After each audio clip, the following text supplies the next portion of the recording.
সবাইকে আহ সুন্দর সকালের শুভেচ্ছা। আজ আমরা ম্যানেজমেন্ট অ্যাকাউন্টিং এর আরেকটি নতুন চ্যাপ্টার শুরু করব। চ্যাপ্টারটি হলো relevant cost for decision making, অর্থাৎ ডিসিশন মেক করার জন্য, সিদ্ধান্ত গ্রহণ করার জন্য কিভাবে কি কি কস্ট রিলেভেন্ট বা প্রাসঙ্গিক, অর্থাৎ কোন খরচগুলো আমাদের হিসাব করতে হয়, কোন খরচগুলো আমাদের চিন্তা করতে হয় যে আমরা কোন ডিসিশন নিব, কোন ডিসিশন নিলে প্রতিষ্ঠানের ভালো হবে, কোন খরচগুলো দেখে আমরা সিদ্ধান্ত নিব। তাহলে ওই খরচগুলোকে বলা হয় রিলেভেন্ট কস্ট। ডিসিশন মেক করার জন্য কোন খরচগুলো গুরুত্বপূর্ণ সেটাই হলো relevant cost for decision making. তুমি যখন একটি প্রতিষ্ঠানের ম্যানেজার হবে তখন অবশ্যই তোমাকে এই রিলেভেন্ট কস্ট গুলো শিখতে হবে। কারণ তুমি যদি রিলেভেন্ট কস্ট না বুঝো তাহলে কোন খরচগুলো দিয়ে প্রতিষ্ঠান লাভ করবে, কোন খরচগুলো দিয়ে প্রতিষ্ঠান লস করবে, এই জিনিসগুলো না বুঝলে তুমি ডিসিশন নিতে পারবে না। যা হোক, আমরা রিলেভেন্ট কস্ট আজকে দেখবো, পড়বো। তার আগে একটি উদাহরণ দিচ্ছি। দেখো, এখানে আমরা একটা ভিডিও দেখতে পাচ্ছি যেখানে একজন ব্যক্তি তার ফসল কেটে, একটা মেশিনের মাধ্যমে ফসল কেটে দেখো বোঝা বোঝা আকারে রেখে দিচ্ছে।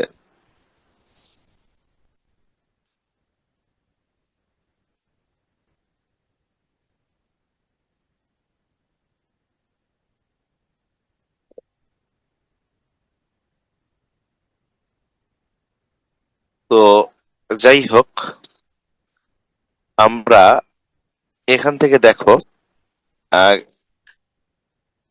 এ ল্যান্ডলর্ড ডিসাইডস টু বাই, একটা ল্যান্ডলর্ড, একজন জমিদার, ডিসাইড সিদ্ধান্ত নিয়েছেন, টু বাই কিনতে, হুইট কাটিং মেশিন অর্থাৎ গম কাটার machine, for his 100 acres of land, তার 100 একর ল্যান্ডের জন্য। This machine can save the wage expense of 40 manual labour, 40 জন যে কায়িক শ্রমিক তাদের খরচটা এই মেশিন বাঁচিয়ে দেয়। This cost are relevant because this expenses change the future profit, এই এক্সপেন্সটা ভবিষ্যতের প্রফিটটা চেঞ্জ করে দেয়, এজন্য এই এক্সপেন্সটা রিলেভেন্ট। আই হোপ তোমরা কিছুটা বুঝেছো। এখন দেখো রিলেভেন্ট কস্ট এবং ইররিলেভেন্ট কস্টের একটা সহজ উদাহরণ দিয়ে তোমাদের বোঝানোর চেষ্টা করছি। সেটা হলো, এখান থেকে দেখো একটা রেল লাইন দেখতে পাচ্ছি আমরা। রেল লাইনটা হলো যশোর টু খুলনা। তো এই হলো রেল স্টেশন যশোরের, আর পাশেরটা হলো বাস স্টেশন যশোরের। এখন তুমি খুলনায় যেতে চাও, তো তুমি রেলে যাবে না বাসে যাবে, এই ডিসিশনটা তুমি কিভাবে নেবে? এই ডিসিশনটা অবশ্যই তুমি এমন ভাবে নেবে যেটা তোমার খরচটাকে কমিয়ে দিবে। খরচ কম মানে হলো লাভ বেশি। তাহলে তুমি কোন পথটা গ্রহণ করবে, রেল নাকি বাস? এক, আচ্ছা, আরেকটা জিনিস খেয়াল করতে হবে, তোমার বাসা থেকে রেল স্টেশন যেতে কত খরচ হয় আর তোমার বাসা থেকে বাস স্টেশন যেতে কত খরচ হয়, এটাও কিন্তু একটা খরচ। এই খরচটাও আমাদের হিসাবে নিতে হবে। তো দেখো, রেল রেলের মাধ্যমে আমরা যদি খুলনা যাই তাহলে 70 টাকা খরচ হয়, আর যদি বাসের মাধ্যমে যাই তাহলে 130 টাকা খরচ হয়। তাহলে এখানে যদি আমরা সিদ্ধান্ত নিতে চাই তাহলে আমাদের সিদ্ধান্ত হবে আমরা ট্রেনে যাব, কারণ ট্রেনে আমাদের খরচটা কম। ওকে, তাহলে এটা রিলেভেন্ট কস্ট, অর্থাৎ যে খরচটা আমাদের লাভের ক্ষেত্রে এফেক্ট করবে, প্রফিট বৃদ্ধির ক্ষেত্রে এফেক্ট করবে, সেটা হলো রিলেভেন্ট কস্ট। আরেকটা জিনিস বলেছিলাম, তোমার বাসা, ধরো এটা তোমার বাসা, একটা ঘর দেখা যাচ্ছে, এখান থেকে রেল স্টেশন এবং বাস স্টেশন দুইটাই যেতে তোমার 30 টাকা খরচ হয়। রেল স্টেশন যেতেও 30 টাকা খরচ, বাস স্টেশন যেতেও 30 টাকা খরচ। এইটা দুইটা সেম, সুতরাং তুমি যে কোনো একটা গ্রহণ করতে পারো। তো এই খরচটা দেখো তোমার প্রফিটের ক্ষেত্রে কোনো ইফেক্ট করে না, যেহেতু দুইটাই সমান, তাহলে এই খরচটা তোমার প্রফিটের ক্ষেত্রে ইফেক্ট করে না, সুতরাং এটা রিলেভেন্ট কস্ট নয়। কিন্তু রেল স্টেশন থেকে খুলনা যেতে 70 টাকা লাগবে, আর বাস স্টেশন থেকে খুলনা যেতে 130 টাকা লাগবে, সুতরাং এটা তোমার জন্য রিলেভেন্ট কস্ট, কারণ এইটা প্রফিটকে কম বেশি করে দিচ্ছে। তাহলে রিলেভেন্ট কস্ট কোনটা, যেটা প্রফিটকে চেঞ্জ করে দিতে পারে সেটা রিলেভেন্ট কস্ট, আর ইরিলেভেন্ট কস্ট কোনটা, যেটা প্রফিটকে চেঞ্জ করতে পারে না, অর্থাৎ কোনো ডিফারেন্স নাই। এখানে দেখো সংজ্ঞায় বলা হয়েছে relevant cost is a cost that differs between alternatives, অল্টারনেটিভের মধ্যে পার্থক্য তৈরি করে দেয়, সেটা হলো relevant cost. Here rent of bus or rail is relevant cost and rent of rickshaw is irrelevant cost. ওই যে বাসা থেকে আমি বাস স্টেশন যাব না রেল স্টেশন যাব, এই যে কস্টের পার্থক্য বা এই যে কস্ট, এটা হলো ইরিলেভেন্ট কস্ট, যেহেতু একই খরচ। আই হোপ তোমরা বুঝেছো। এখন দেখো এই চ্যাপ্টারে কত ধরনের আমরা অঙ্ক করে থাকি। অ্যাকচুয়ালি এই চ্যাপ্টারে আমরা 3 ধরনের অঙ্ক করে থাকি। একটা হলো making cost or buying cost, একটা হলো শিফট অর নট শিফট, একটা হলো accept or reject. Making cost or buying cost জিনিসটা কি? তুমি একটি প্রতিষ্ঠানের ম্যানেজার, তুমি ধরো সাবান উৎপাদন করো। তো তুমি সাবান, এক একটা সাবান উৎপাদন করলে ধরো 40 টাকায়, ওই একই মানের একই সাবান যদি তুমি কেনো তাহলে হয়তো কিনবা 38 টাকায়। তাহলে তৈরি করে বিক্রি করা তোমার জন্য ভালো, না বাইরে থেকে কিনে বিক্রি করা তোমার জন্য ভালো? এই ডিসিশনটা আমাদের দিতে হয়। এই চ্যাপ্টারে 3 ধরনের অঙ্কের মধ্যে প্রথম ধরনের অঙ্ক এটা, যে আমরা পণ্য উৎপাদন করে বিক্রি করব নাকি পণ্য বাইরে থেকে কিনে এনে আমরা সেটা বিক্রি করব, কোনটা করব, আমাদের কোন কস্টটা কম, মেকিং কস্ট কম না বাইং কস্ট কম, যেটা কম হবে আমরা সেটা গ্রহণ করব। 2 নাম্বার ক্যাটাগরি হলো শিফট অর নট শিফট, অর্থাৎ আমরা কোনটা গ্রহণ করব। সাধারণত একটি প্রতিষ্ঠানে 2টা শিফট থাকে, 8 ঘন্টা 8 ঘন্টা 16 ঘন্টা। কিরকম? 9টা থেকে 8 ঘন্টা, আহ 5টা পর্যন্ত, আর 5টা থেকে আর 8 ঘন্টা 1টা পর্যন্ত। এরপরে 1টা থেকে 9টা পর্যন্ত রেস্ট থাকে প্রতিষ্ঠানে। এটা হলো নর্মালি 2টা শিফট থাকে, আবার অনেক কোম্পানিতে একটা শিফটও থাকে। 9টা থেকে 5টা পর্যন্ত একটা শিফট হয়ে কোম্পানি বন্ধ হয়ে যায়, আবার পরের দিন 9টা থেকে শুরু হয়। এখন ধরো একটা শিফট আছে, 9টায় শুরু হয় প্রতিষ্ঠানের উৎপাদন, শেষ হয় বিকাল 5টায়, তারপরে সব কর্মচারীরা চলে যায়, মেশিন বন্ধ হয়ে যায়, আবার পরের দিন 9টায় শুরু হয়, এরকম। এখন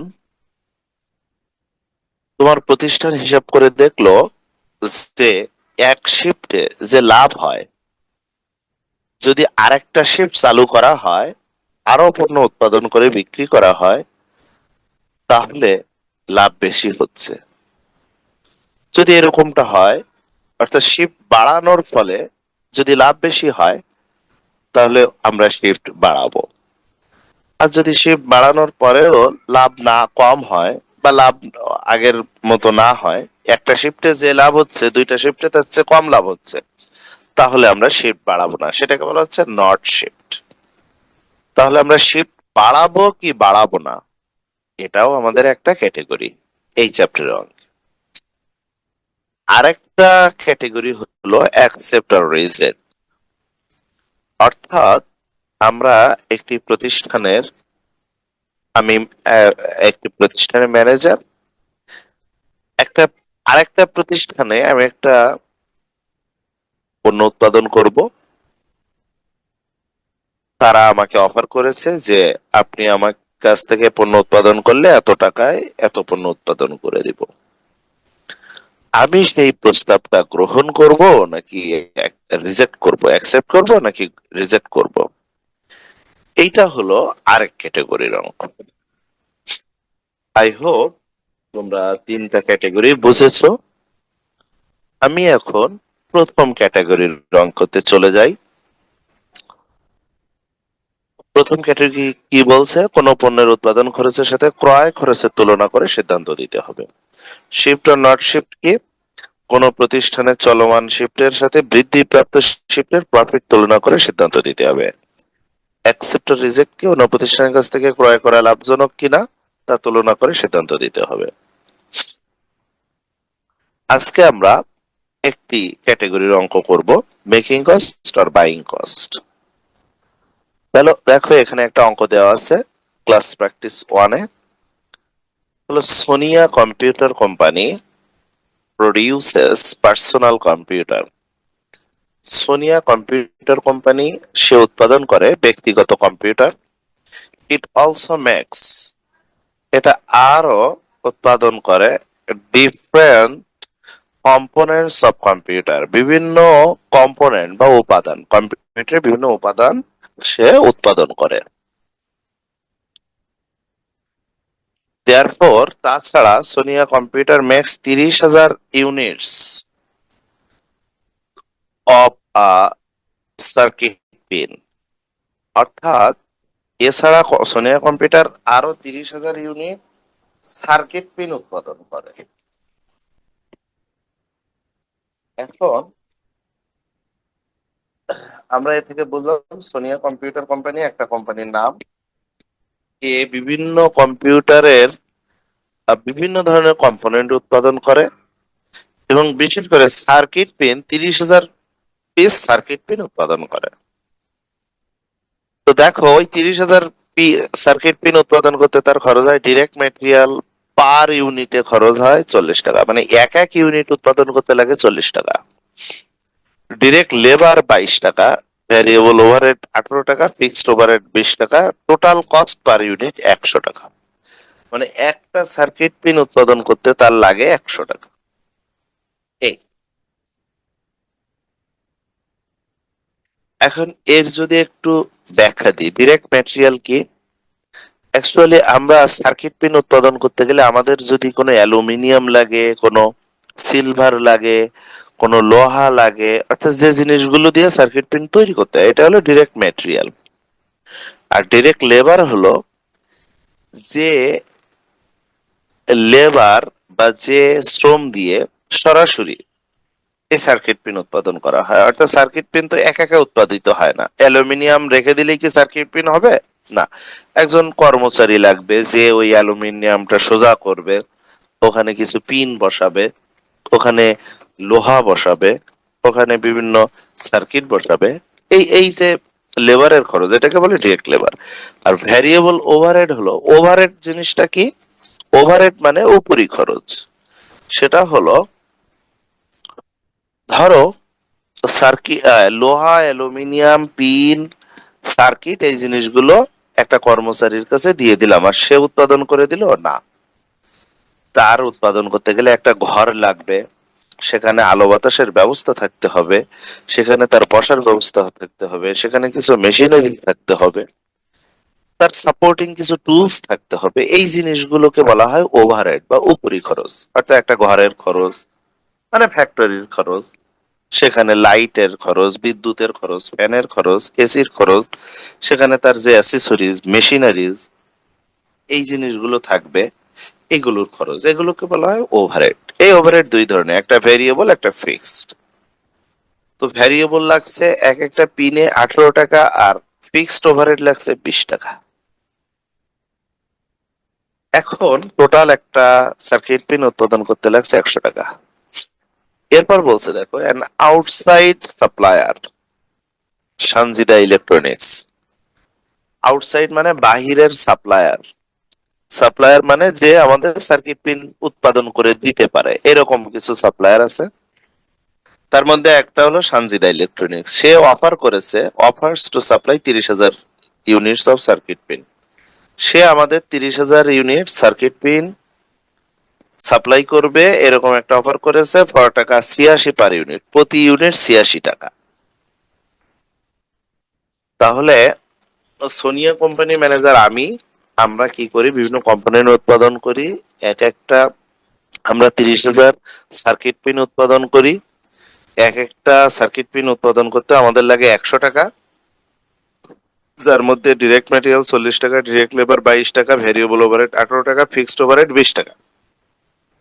এখন একজন আউটসাইড সাপ্লায়ার, অর্থাৎ আরেকজন বাইরের কোম্পানি, তার নাম সানজিদা ইলেকট্রনিক্স, সে আমাদের অফার করেছে 30,000 ইউনিট সার্কিট পিন আমাদের সে সাপ্লাই করবে। কত টাকায়? প্রতিটা 86 টাকা পার ইউনিট, 86 টাকা প্রতি unit. If Sonia accept the offer from Sanjida, যদি সোনিয়া সানজিদার অফার অ্যাকসেপ্ট করে, the facility now being use to produce circuit pin, যে ফ্যাসিলিটি বা যে সুযোগ সুবিধা বা যে কোম্পানির যে অ্যামেনিটিস বা মেশিনারিজ, অথবা তার যে কোম্পানির ঘর, কোম্পানির টুলস, কোম্পানির সমস্ত কিছু মিলে হলো ফ্যাসিলিটি। এই যে facilities now being use to produce circuit pin, circuit pin উৎপাদন করতে যে ফ্যাসিলিটিস ইউজ করা হয়, can be rented another company at annual rent of 96,000 টাকা। অর্থাৎ যদি আমার কোম্পানি, সোনিয়া কোম্পানি, সানজিদার ওই অফারটা গ্রহণ করে, 86 টাকা পার ইউনিট এই 30,000 পিস সার্কিট পিন কিনতে বা সাপ্লাই নিতে অফারটা গ্রহণ করে, তাহলে সোনিয়া কোম্পানি যে ফ্যাসিলিটি ইউজ করত, অর্থাৎ তার যে ওভারহেড খরচ হতো, তার যে কোম্পানির রুম ছিল, তার ইলেকট্রিসিটি ছিল, তার অন্যান্য জিনিস ছিল, এগুলো তার দরকার নেই। সে যদি কেনে সঞ্জিদা ইলেকট্রনিক্স এর কাছ থেকে, তখন এই জিনিসগুলো সে অন্য কোম্পানির কাছে সে ভাড়া দিতে পারবে, অ্যানাদার কোম্পানির কাছে সে ভাড়া দিতে পারবে 96,000 টাকায়। And fixed overhead reduce by টাকা 4,14,000। এবং ফিক্সড ওভারহেড যেটা, সেটা কমে যাবে কত টাকা? 4,14,000 টাকা দিয়ে, 4,14,000 টাকা কমে যাবে। দেখো অঙ্কটা আবার একটু পড়ি বা বলি, আমি একটু ব্যাখ্যা করি। অঙ্কটা বোঝাটা ইম্পর্টেন্ট। সেটা হলো, সোনিয়া কম্পিউটার কোম্পানি আমার কোম্পানি, এই কোম্পানি পার্সোনাল কম্পিউটার উৎপাদন করে, পিসি বা কম্পিউটার উৎপাদন করে, এবং কম্পিউটার বিভিন্ন কম্পোনেন্ট উৎপাদন করে। সোনিয়া কোম্পানি, আমার এই কোম্পানিটা 30,000 পিস সার্কিট পিন উৎপাদন করে, এবং নিচে তার খরচ দেওয়া হলো। এক একটা সার্কিট পিন উৎপাদন করতে 100 টাকা খরচ হয়, তার বিভিন্ন খরচ দেওয়া আছে, direct material, direct labour, variable overhead, fixed overhead. এখন একটা অফার আসছে বাইরে থেকে, যেহেতু আমি উৎপাদন করব 30,000 ইউনিট, এইটা জেনে সানজিদা ইলেকট্রনিক্স নামে একটা কোম্পানি, সে আমার কাছে এসে বলছে যে স্যার, আপনি যদি 30,000 সার্কিট পিন নেন, আমি আপনাকে 86 টাকা পার ইউনিট দিতে পারবো, একই মান। আমি যা উৎপাদন করবো আর ও যা দিবে একই মান, কোনো পার্থক্য নেই। এখন আমার নেওয়াটা ঠিক হবে কিনা সেটা অঙ্ক করে বলবো। তবে একটা তথ্য দিয়েছে, যদি আমি সানজিদার এই অফারটা গ্রহণ করি তাহলে আমার সার্কিট পিন উৎপাদন করতে যে ফ্যাসিলিটি ছিল, যে কোম্পানির সুযোগ সুবিধা ছিল, এগুলো আমি একটা থার্ড কোম্পানির কাছে ভাড়া দিতে পারবো। অন্য কোম্পানির কাছে আমি ভাড়া দিতে পারবো 96,000 টাকা, বার্ষিক 96,000 টাকায়। এবং আমার যে ফিক্সড ওভারহেড ছিল, এই খরচটা আমার কমে যাবে 4,14,000 টাকা। এখন প্রশ্ন হলো, should Sonia accept Sanjida's offer? Sonia কি সানজিদার অফার গ্রহণ করবে? হ্যাঁ না যাই হোক, তার এক্সপ্লেইন করতে হবে, সেটার ব্যাখ্যা করতে হবে কেন গ্রহণ করবে বা কেন গ্রহণ করবে না। তো আমরা অঙ্ক করেই বলতে পারি, যদি দেখি যে আমি 82 টাকা পার ইউনিট কিনে আমার লাভ হচ্ছে, তাহলে আমি অফার গ্রহণ করব। আর যদি দেখি যে 100 টাকা উৎপাদন করে আমার লাভ হচ্ছে, তাহলে আমি উৎপাদনে যাব, ওই সানজিদার অফার গ্রহণ করব না। এটাই অঙ্ক। তোমরা কি অঙ্ক বুঝেছো? আগে তাই বলো, কথা বলো। হ্যাঁ স্যার, এই পর্যন্ত বলেছেন, এখন প্র্যাকটিস এবার করলে দেখ, বুঝতে পারবো। রাইট, আমরা অঙ্কটা করি। আমরা দেখো কম্পারেটিভ ইনকাম স্টেটমেন্ট করব, অর্থাৎ তুলনামূলক ইনকাম স্টেটমেন্ট। তো ইনকাম স্টেটমেন্টে আমরা কি করি, আয় থেকে ব্যয় বাদ দিয়ে লাভ বের করি। তো আগে ব্যয়গুলো বের করি, মেকিং কস্ট আর বাইং কস্ট। অর্থাৎ আমাদের উৎপাদন খরচ কত আর বাইং কস্ট, কেনা খরচ কত, এইটা। উৎপাদন খরচ কত আর বাইং কস্ট কত। তো দেখো, প্রথমে আমরা যেটা করব, ডিরেক্ট ম্যাটেরিয়াল। যদি আমরা উৎপাদন করি তাহলে ডিরেক্ট ম্যাটেরিয়াল দরকার, কিন্তু যদি কিনি তাহলে তো ডিরেক্ট ম্যাটেরিয়াল দরকার নাই। তাহলে 30,000 পিস আমরা উৎপাদন করব 40 টাকা করে, 12 লাখ টাকা আমাদের মেকিং কস্ট হবে ডিরেক্ট ম্যাটেরিয়ালের ক্ষেত্রে। কিন্তু আমরা যদি ক্রয় করি তাহলে কি আমার ডিরেক্ট ম্যাটেরিয়াল খরচ হবে? হবে না। ওকে, এরপর ডিরেক্ট লেবার 22 টাকা করে, 30,000 পিস সার্কিট পিন উৎপাদন করতে গেলে 6,60,000 টাকা আমার মেকিং কস্ট। কিন্তু বাইং কস্ট হচ্ছে না, কারণ কি? কারণ হলো, আমি যদি উৎপাদন করি আমার খরচ হবে, যদি আমি সার্কিট পিন কিনি তাহলে তো আমার লেবার খরচ হচ্ছে না। Variable overhead. ভ্যারিয়েবল ওভারহেড কি? ভ্যারিয়েবল ওভারহেড হলো যে আমার ওই ফ্যান বা লাইট, রুম, এইগুলা আমার যে খরচ, এগুলো খরচ কত? 18 টাকা করে পার ইউনিট। 30,000 ইউনিটে খরচ হয় 5,40,000। আমি যদি কিনি তাহলে তো আমার ভ্যারিয়েবল ওভারহেড লাগছে না। এরপর হলো ফিক্সড ওভারহেড। ফিক্সড ওভারহেড কি? ফিক্সড ওভারহেড হলো, দেখো, অর্থাৎ ফিক্সড আর ভেরিয়েবলের পার্থক্যটা যদি একটু বলি। ফিক্সড মানে কি? যে খরচটা মাস্ট হবে, যেমন একটি রুম ভাড়া নেওয়া, এটা হলো ফিক্সড ওভারহেড। কিন্তু লাইট জ্বালানো, এটা হলো ভ্যারিয়েবল ওভারহেড। কিভাবে? ধরো তুমি সার্কিট পিন উৎপাদন করবা, তো প্রথমে তোমার তো আগে একটা কোম্পানি ভাড়া নিতে হবে। এখন তুমি কোম্পানি ভাড়া নিয়েছো, কিন্তু তুমি উৎপাদন করছো না, কারণ তোমার উৎপাদন করতে করার আর টাকা নাই। তাহলে ওই রুম ভাড়া দিয়ে কি তোমার উৎপাদন হবে? না। সো এটা হলো ফিক্সড ওভারহেড। আচ্ছা, এরপরে ধরো তুমি রুম ভাড়া নিয়েছো, ফিক্সড ওভারহেড করলে, এখন তুমি উৎপাদন করবা। উৎপাদন করতে গেলে তো তোমার কিছু আনুষঙ্গিক খরচ হবে, যেমন তোমার বাতাস লাগবে, ফ্যান কিনতে হবে বা এসি কিনতে হবে, তোমার লাইট লাগবে, তুমি রড কিনবা বা বাল্ব কিনবা। এই যে খরচগুলো, এগুলোকে বলা হয় ভ্যারিয়েবল ওভারহেড। তো ফিক্সড ওভারহেড কত হচ্ছে? 20 টাকা করে, 30,000 ইউনিটের জন্য 6 লাখ টাকা। আর বাইং কস্ট যদি কিনি তাহলে ফিক্সড ওভারহেড হচ্ছে কেন? এটা একটা গুরুত্বপূর্ণ প্রশ্ন। সেটা হলো, একটু আগে আমরা কোশ্চেনে দেখেছিলাম যদি আমি কোশ্চেনে যাই তাহলে দেখো, ফিক্সড ওভারহেড রিডিউস বাই 4,14,000 টাকা যদি আমরা কিনি, যদি আমরা সানজিদার অফার গ্রহণ করি মানে সানজিদার কাছ থেকে কিনি, তাহলে আমাদের এই যে ফ্যাসিলিটি এটা আমরা ভাড়া দিতে পারবো 96,000 টাকা এবং আমাদের ফিক্সড ওভারহেড কমে যাবে 4,14,000 টাকা। তো ফিক্সড ওভারহেড হচ্ছে কত, 6 লাখ টাকা। ওর থেকে 4,14,000 কমে গেলে দেখো তো ফিক্সড ওভারহেড হচ্ছে কত, 1,86,000 টাকা।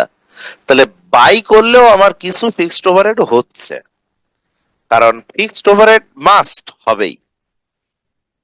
এটা কি বুঝেছো সবাই, ফিক্সড ওভারহেড কেন হচ্ছে? ওখানে বলেছে স্যার এত টাকা ফিক্সড ওভারহেড কমে যাচ্ছে, তো সেটা কমাই দিয়ে বাকিটা হচ্ছে। যদি বলতো টোটাল সব কমে যাবে তাহলে বাইং এর এখানে আমরা 0 দিয়ে দিতাম, যে কোনো ফিক্সড ওভারহেড হবে না, এরকম যদি বলতো। কিন্তু বলেছে ফিক্সড ওভারহেড 4,14,000 টাকা কমে যাবে, তাহলে 6 লাখ থেকে 4,14,000 কমাই দিলে যেটা থাকে সেটাই হচ্ছে। এরপর বলছে পারচেজিং প্রাইস, দেখো আমরা কিনছি কত, 30,000 সার্কিট পিন কিনছি, প্রতিটা কিনছি 86 টাকা করে, তাহলে আমার বাইং কস্ট হচ্ছে 25,80,000। বাইং কস্ট হচ্ছে 25,80,000। এটা হলো পারচেজিং প্রাইস। যদি পারচেস করি তাহলে তো মেকিং কস্টে যাবে না, মেকিং কস্টে যাবে আমরা যদি উৎপাদন করি, আর বাইং কস্টে যাবে শুধু যদি কিনি পারচেস করি। এরপরে গুরুত্বপূর্ণ জিনিস এইটা, অপরচুনিটি কস্ট। এইটা কি, ওই যে আমরা যে আমাদের ফ্যাসিলিটি আলাদা কোম্পানিকে ভাড়া দিতাম, যদি এইটা দিই, যদি আমরা উৎপাদন, যদি আমরা উৎপাদন করি তাহলে আমাদের ফ্যাসিলিটি কাজে লাগবে, আমরা ওইটাকে কাজে লাগাবো। যেমন আমার রুম লাগবে, আমার কোম্পানি লাগবে, আমার আলো লাগবে, বাতাস লাগবে, আমার একটা স্পেস আছে, আমার মেশিনারিজ আছে, এই জিনিসগুলো আমার কাজে লাগবে। যদি আমি মেক করি তাহলে এই কস্টটা আমার হবে, কিন্তু যদি বাই করি তাহলে এই কস্টটা হবে না। তখন এটা আমার, আমি অন্য কোম্পানিকে ভাড়া দিয়ে আয় করতে পারবো। দেখো একটু খেয়াল করো যে আমি যদি বাই করি তাহলে আমার আয় হবে 96,000 টাকা, এটা আয় হবে। তাহলে এটা যাওয়ার কথা বাইং কস্টে। আয় মানে কি, এখানে লিখছে সব।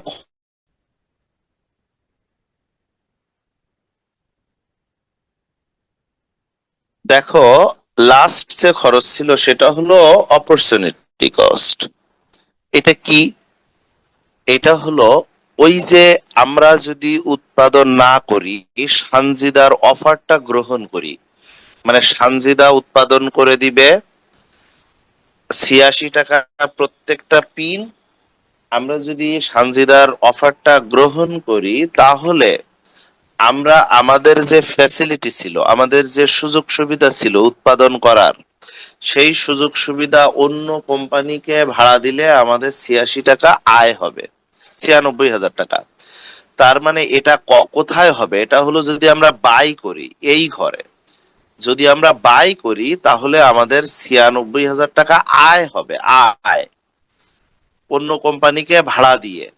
তো আয় মানে কি, আমরা তো করতেছি সবই খরচের হিসাব, তাহলে আয় মানে এটা নেগেটিভ, অর্থাৎ এটা ব্র্যাকেটে আসবে। এখন যেহেতু আয়, এক পাশে আয় মানে কি, অন্য পাশে খরচ। এখন এই পাশে নেগেটিভ না দিয়ে, যেহেতু এ সবই আমরা খরচের হিসাব করছি, তাই এখানে শুধু খরচগুলো যাবে। তো এক পাশে আয় হলে বাইং সাইডে দিতে হবে আয়।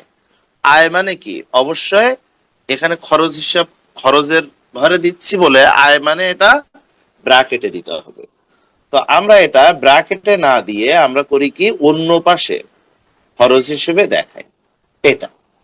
তো এইটা দেখাতে হবে এমন না, তুমি এখানে আয় হিসেবে ব্র্যাকেটে দিলেও হবে। এ পাশে 96,000 না দিয়ে তুমি যদি এই মেকিং কস্টে 96,000 না দিয়ে এটা কেটে দিয়ে তুমি যদি এখানে ব্র্যাকেট দিয়েও দেখাও তাও হবে, কারণ 96,000 টাকা আয় হচ্ছে। খরচের মধ্যে যদি আয় যায় তাহলে সেটা ঋণাত্মক হয়ে যায়। এটা মনে হয় তো আমরা সবাই জানি। এই হলো টোটাল হিসাব। এখন আমরা টোটাল করে দিব। দেখো টোটাল কস্ট হচ্ছে, মেকিং যদি করি তাহলে আমার খরচ হচ্ছে 30,96,000 টাকা, আর যদি বাই করি তাহলে খরচ হচ্ছে 27,66,000 টাকা। এখন আমরা ডিফারেন্স কত দেখো, বাই করার পক্ষে না মেক করার পক্ষে? অ্যাকচুয়ালি বাই করার পক্ষে, কারণ আমরা বাই করলে, পারচেস করলে আমার খরচ 27,66,000, আর যদি মেক করি তাহলে 30,96,000, মানে 3,30,000 টাকা আমার বেশি খরচ হচ্ছে যদি আমি তৈরি করি।